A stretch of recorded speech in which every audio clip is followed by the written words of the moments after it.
Hello everybody, welcome back to another concert review video. This time I'm going to be talking about seeing the bluegrass extraordinaire Billy Strings live in Charlottesville, Virginia at John Paul Jones Arena.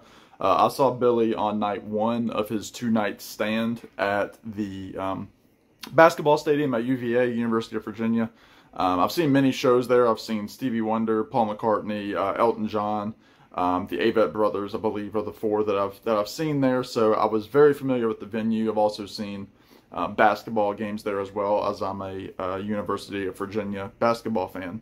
So you know, it was not a new venue for me. I'll say that. But I was able to go see Billy Strings. For those of you that don't know, Billy is a 30-year-old, just phenomenal musician. I mean, look up any Billy Strings live jam. You will not be you will be at a loss for words just based on his pure talent. Even if you don't like bluegrass, even if you don't like jam band music, even if you don't like, you know, country themes, acoustic, whatever, Billy Strings is a raw talent. He can shred a guitar as good as any, you know, of the classic rock shredders. I'm just gonna say it. He can shred as good as Van Halen, as far as I'm concerned, and I'm gonna go to my grave saying that. He can, you know, play Doc Watson style finger picking, but then he can also play a David Gilmour kind of psychedelic solo. I mean, the kid has the chops. And it's funny, I was at a festival back in 2014, and I was looking at old lineups of this festival, and one of the years that this festival took place, again, a very small festival, like headliners for this festival would be, you know, groups that are filling out, you know, I don't know, groups like the Wood Brothers or Pokey Lafarge. Every now and then they would get a bigger name like Steve Earle, but mostly, you know, kind of those artists that are not mega stars. Well, all that being said, Billy Strings played this festival in 2017. He was not even in the bold print for who the main acts were. Billy was down in the small print with all of like the local bands, you know, the people that were openers for the openers kind of thing. And now Billy's filling out these basketball stadiums playing this bluegrass music with a traditional bluegrass band, mind you. That's a bluegrass band without a drum set, which was more of the progressive bluegrass in the 70s, the new grass, as it were. So anyway, all that being said, saw Billy Strings. I saw him with my friend from childhood, who's from Richmond. Well, he lives in Richmond now. He met me in Charlottesville with a buddy of his. I had an extra ticket, and so we met up and headed into the venue. Now, I did not know what to expect. Again, I've seen clips of Billy Strings. I've never sat down to watch more than 10 minutes of a Billy Strings performance. He can jam, and a lot of the songs, there were several songs that were probably 15-minute jams. Songs like Turmoil and Tinfoil, one of his bigger songs. On the studio track, it's like it's like 3 minutes or so, 3 or 4 minutes. He stretched it out to 15 and made it super psychedelic for the end of the first set. But the thing about Billy is, again, he's like the Dead or any of those groups. He doesn't play the same set twice, doesn't play the same show. He's got this huge sprawl of papers and backstage with all of his songs on it, and he kind of picks the set from that with his buddies in the band. Another fun fact, one of the members of the band, Alex Hargraves, the fiddle player, is a recent addition to Billy on this tour. I saw Alex back in 2014, to use that date again. He was playing fiddle with Sarah Jarosz at a very small venue here. And, you know, to see him playing a basketball stadium is just, it's really something to see. It's really, you know, kind of full circle for him. Again, great musicianship. He did songs, like he did traditional covers of bluegrass songs, but you would never have known that they were covers. He did like a Hank Williams song. He the encore of the show was "Y'all Come," the old, bluegrass staple, with the audience sing along. "Y'all come, y'all come, y'all come." It's one of that kind of thing. And he closed the show with his big song, "Dust in a Baggie," which was the first track of his first album. For people that like heavy metal, for people that like hard rock, and if you're wanting to like even venture into bluegrass, I would recommend starting with Billy Strings. He is a median between the two. So guys, like Aaron with the Alamare, even Gary, Physical Format, those guys. Check out Billy Strings. Check out the song "Turmoil and Tinfoil," and I think you'll find something that you like in it. I'll go on a limb there and say that. Now, again, the show, musicianship, fantastic.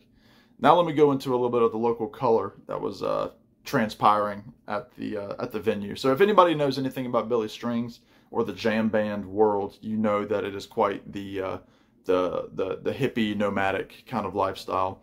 And so, my buddies and I pulled in, parked. I had a parking pass, so I was able to park on the grounds. In the parking lot there had obviously been tailgating. There were campers. People were selling, this and that, shall we say, sundry items, which I won't go into because, it might get me kicked from YouTube. So there was that sort of thing. There were, they also had like Jerry Garcia shirts and hats, posters, like bootleg kind of stuff that was, that you could get in the parking lot cheaper. So we scanned in, got to our seats, and the first song finally kicked in about 8:15. And the show, I should say, the show with a 30-minute set break was about 3 hours long. So my head didn't hit the pillow at home until about 2 in the morning because I live just under 2 hours away from the venue. So work this morning was quite rough. But let's just say, when Billy started the first song, a guy sitting 2 rows in front of us had the exact perfect, he must have studied at some school I've never heard of, the exact moment that Billy Strings plucked that guitar, old boy was lighting up. And he was the first of, I would say, a quarter of the venue to enjoy some of the wacky, shall we say. There was a guy in front of me, probably about 64, 65 years old. The most stoned man that I've ever seen in my entire life. He was by himself. I talked to him during the break, and he was saying that he was going to go back tonight to with some of his friends, but none of them could make it the first night, so he was just hanging out himself. He had actually bought the chair next to where he was sitting, but he was just putting his jacket there, so somebody must have bailed on him last minute. But he was there seeing Billy Strings tonight too, so, God love you, my friend. You're a cool guy. But the whole time, the dude he must have had 20 or 30, joints rolled up in his pockets. It was wild. And on top of that, he was feeling it. And as a result, sitting on the top of in the upper level of the venue, and I've said this to a couple of people, but, science says that heat rises. And let's just say there was a lot of heat rising from the floors, as it were. So it was shocking to see, people, with, lighters inside of a enclosed venue. It wasn't an outdoor amphitheater. Like I said, it was a basketball stadium. So people were sitting there, with joints, with, their pipes and things like that. It was just wild. I think there was a dude sitting behind us who, looking at him, he just looked like, your standard old, good old boy from down on the farm. But he was tripping on something, and I'm guessing it was not, the wacky tobacco. But anyway, it was crazy, and even the crazier part was going outside after the show, and people were approaching us with balloons that they were selling, and the purpose of the balloons was to inhale nitric oxide. Wow, not nitric acid, nitric oxide. So people were huffing balloons when we left. It was wild, man. I'm telling you, it was crazy.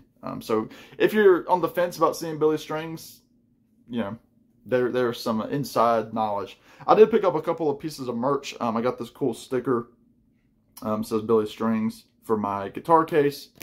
And then I got these really cool socks that say Billy Strings. I think it looks like his logo is like this. It's this little toad with an umbrella, and it's his little toadstool house there. So kind of cool, just to have the socks. The shirts were a little too tie-dye for me. I'm not really a tie-dye kind of guy, but my buddy bought one, and his friend bought one. So we all left with some goodies of you know, the non-mind altering kind. But anyway, it was a fun show. I recommend Billy Strings at least once to see him.